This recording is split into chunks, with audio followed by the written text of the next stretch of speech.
굿모닝, 안모닝 이런 말이 있죠. 그렇죠. 문모닝이랑은 아주 오랫동안 박지원 대표가 아침마다 이제 문재인 대표 찝는 트윗을 하는 걸 네. 말했는데 그동안에 이제 문재인 캠프에서는 좀 여유가 있었는지 대응을 안 했습니다.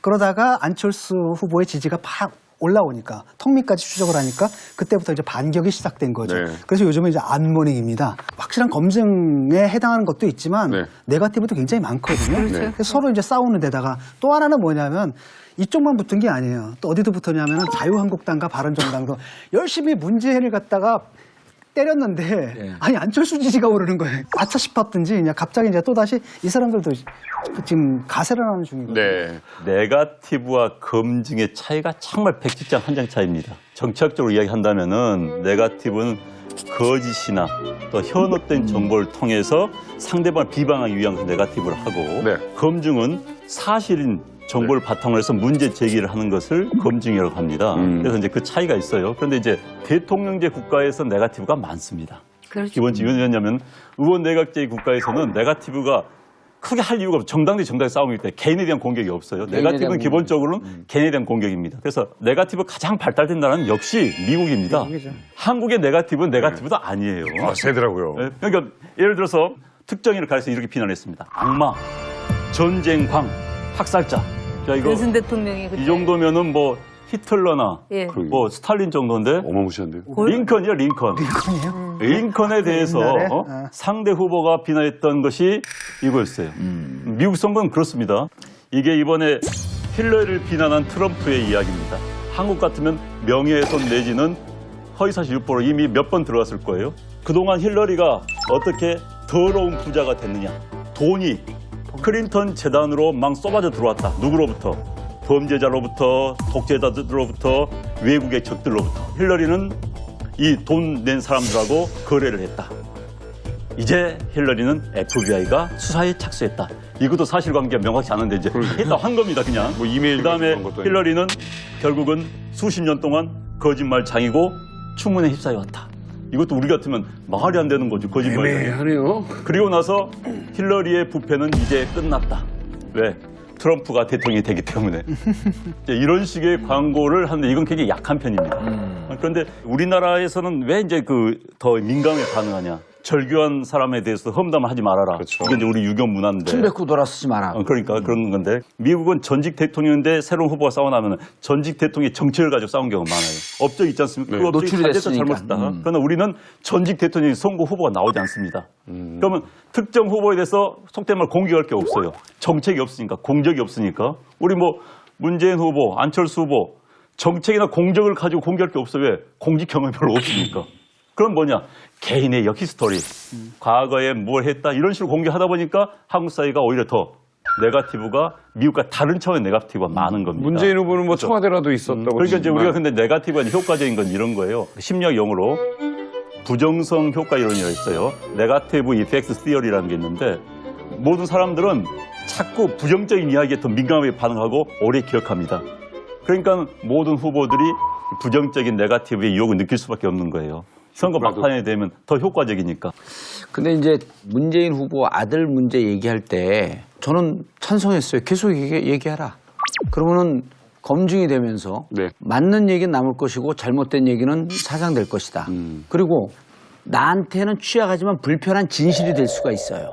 그러니까 마타도하고 네거티브하고 분리해야 되거든요. 마타도는 거짓 사실을 갖고 있는 것처럼 흑색 선전하는 거고 네거티브라고 하는 것은 상대방이 불편한 진실이에요. 그런 건 또 유권자들이 알아야 됩니다. 오죽하면 네거티브 공격의 5가지 기술이라고 해갖고 이게 전략에도 나옵니다. SPEAR이라고 하는 이제 네거티브 이게 전술인데 전략인데 S는 뭐냐면 스나이퍼입니다. 후보를 대신해서 공격할 저격수를 찾아라. 뭐 BBK 스나이퍼 이런 식으로. 공조. 예.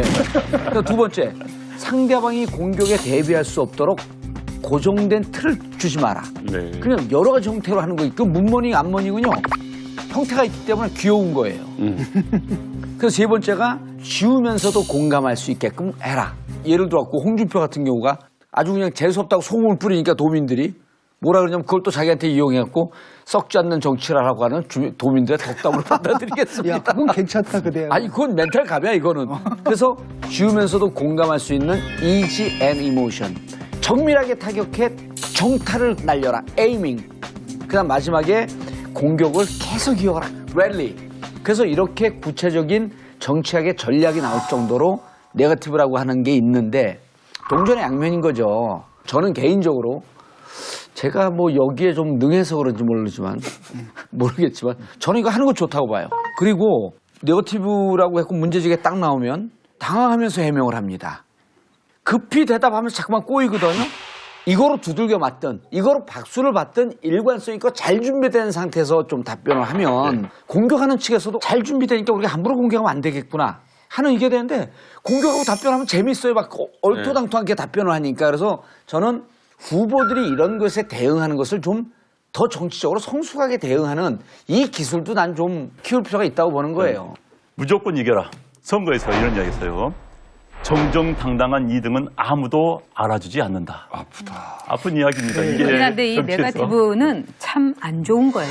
왜 그러냐면 이 네거티브가 이제 정치를 그야말로 혼탁하게 하고 악마적 정치로 가게 하는 거죠.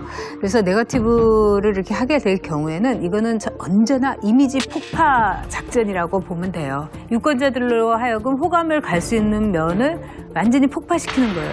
근데 여기서 이제 후보 쪽에서 아주 생각을 해야 될 것은 뭐냐면은 자꾸 네거티브가 나올 때 거기에 대해서 해명을 매우 일관성 있게 해야 돼요. 근데 이제 이해창 후보 같은 경우는 이 신검에 이제 도장이 안 찍혔다. 그런 문제를 비롯해갖고 뭐 의사들 얘기하고 있는데 이게 왔다 갔다 하니까 국민들이 김대엽의 그 주장에 더 귀를 기울이게 되는 거예요. 왔다 갔다 하기 때문에.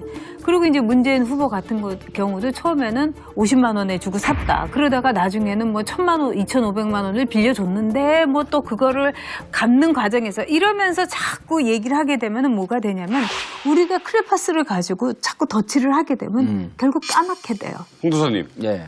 그 안철수 후보의 딸 재산 문제를 가지고 이제 의혹이다 해서 막 예. 들어갔는데 뭐 1억 1,000만 원 정도와 2만 달러짜리 자동차다. 가장 핵심적 문제는 뭐냐면 재산 문제에 대해서 미적거렸어요. 그러니까 이거 왜 3년 전에 했던 거를 지금 재산 공개를 안 하지? 그리고 독립가구라고 하는 것은 해외 유학을 갔어도 이것이 결혼해서 분가한 것을 독립가구라고 하는 것이지 그렇게 자기가 해외 유학 가 있는 건 독립가구가 아니라고 보는 사람이 있는가 하면 그거 독립가구로 인정해야 된다. 이게 양설이 있는데 문제는 뭐냐면 마치 감추는 듯한 자세를 보였단 말이에요. 좀 들어오라는 거 아니에요? 들어와? 네. 아, 그건 아니었던 것 같아요. 재산 문제에 대해서는 근거 자료도 안 나왔어요. 주장만 있습니다, 지금도.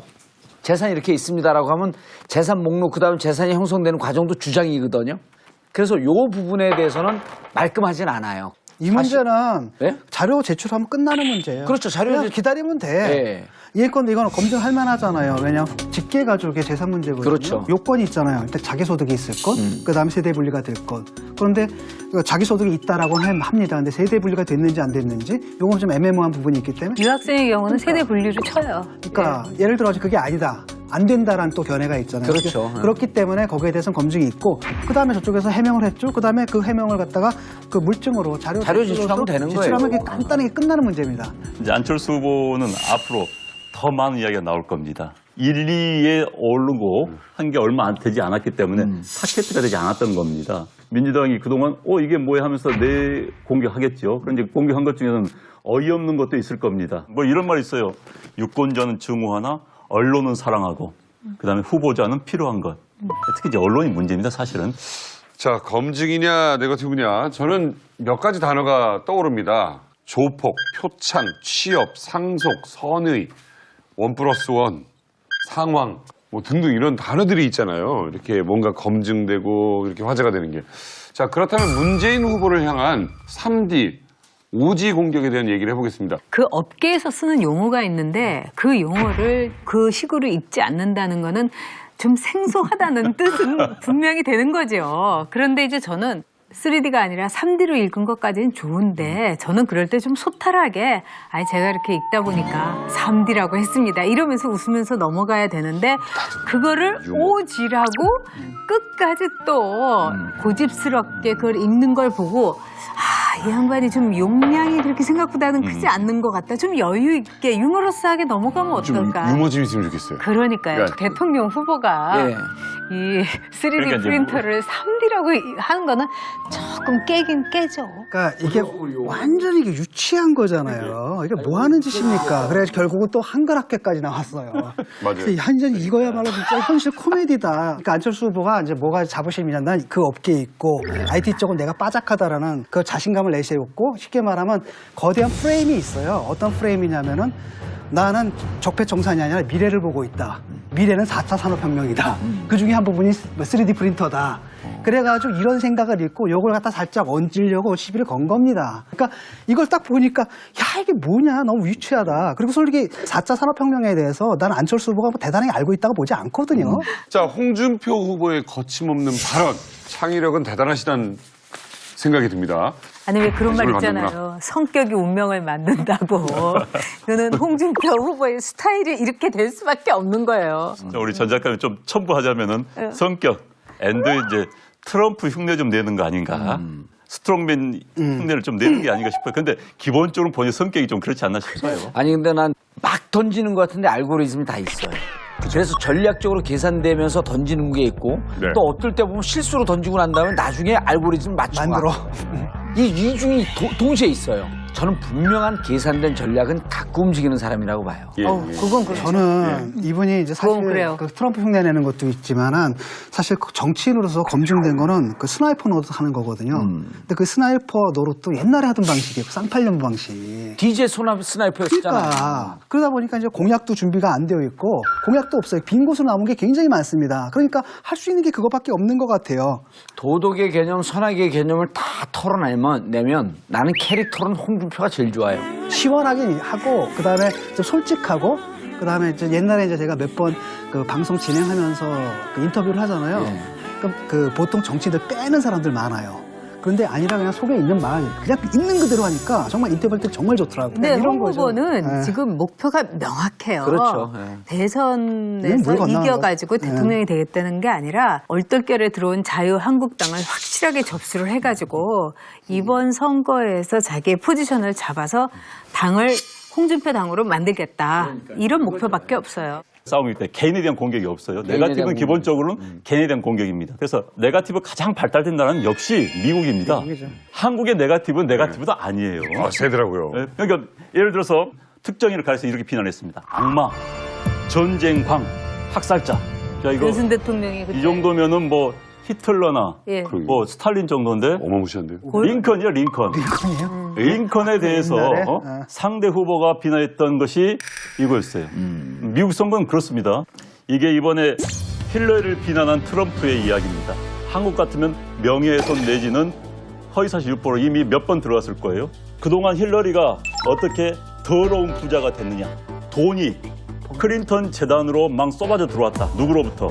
범죄자로부터, 독재자들로부터, 외국의 적들로부터. 힐러리는 이 돈 낸 사람들하고 거래를 했다. 이제 힐러리는 FBI가 수사에 착수했다. 이것도 사실관계가 명확치 않은데 이제 했다 한 겁니다, 그냥. 뭐 이메일 그다음에 같은 것도 힐러리는 결국은 수십 년 동안 거짓말 장이고 충문에 휩싸여왔다. 이것도 우리 같으면 말이 안 되는 거죠, 거짓말 장이. 애매하네요. 그리고 나서 힐러리의 부패는 이제 이거는 그래서 쉬우면서도 공감할 수 있는 easy and emotion. 정밀하게 타격해 정타를 날려라. 에이밍. 그다음 마지막에 공격을 계속 이어가라. 랠리. 그래서 이렇게 구체적인 정치학의 전략이 나올 정도로 네거티브라고 하는 게 있는데 동전의 양면인 거죠. 저는 개인적으로 제가 뭐 여기에 좀 능해서 그런지 모르겠지만 저는 이거 하는 거 좋다고 봐요. 그리고 네거티브라고 했고 문제지게 딱 나오면 당황하면서 해명을 합니다. 급히 대답하면서 자꾸만 꼬이거든요.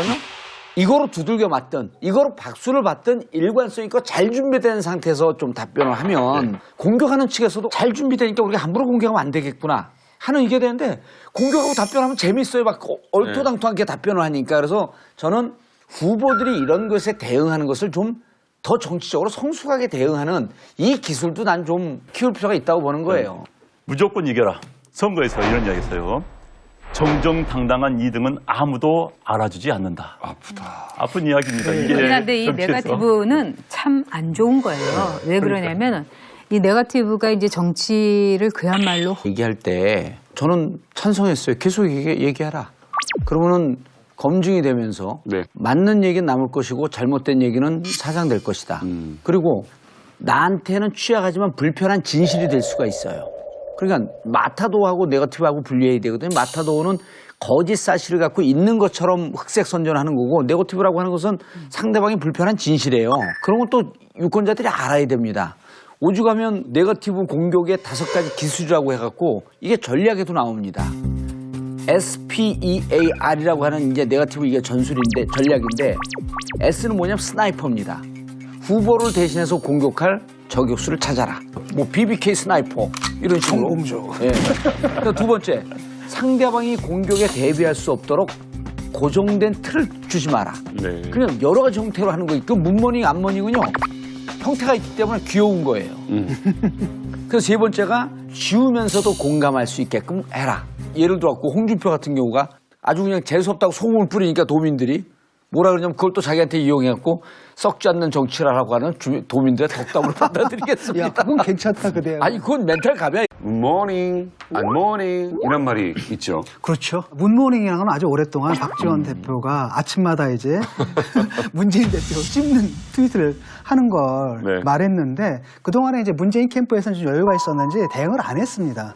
그러다가 안철수 후보의 지지가 팍 올라오니까 턱밑까지 추적을 하니까 그때부터 이제 반격이 시작된 거죠. 네. 그래서 요즘은 이제 안모닝입니다. 확실한 검증에 해당하는 것도 있지만 네. 네거티브도 굉장히 많거든요. 네. 그래서 서로 이제 싸우는 데다가 또 하나는 뭐냐면 이쪽만 붙은 게 아니에요. 또 어디도 붙었냐면 자유한국당과 바른정당도 열심히 문재인을 갖다가 때렸는데 네. 아니 안철수 지지가 오르는 거예요. 아차 싶었든지 그냥 갑자기 이제 또 다시 이 사람들도 지금 가세를 하는 중이거든요. 네. 네거티브와 검증의 차이가 정말 백지장 한 장 차이입니다. 정치학적으로 이야기한다면은 네거티브는 거짓이나 또 현혹된 정보를 통해서 상대방을 비방하기 위한 네거티브를 하고 네. 검증은 사실인 정보를 바탕으로 해서 문제 제기를 하는 것을 검증이라고 합니다. 그래서 이제 그 차이가 있어요. 그런데 이제 대통령제 국가에서 네거티브가 많습니다. 그렇죠. 기본적으로 왜냐하면 의원 내각제 국가에서는 네거티브가 크게 할 이유가 없어. 정당 대 정당에서 끝났다.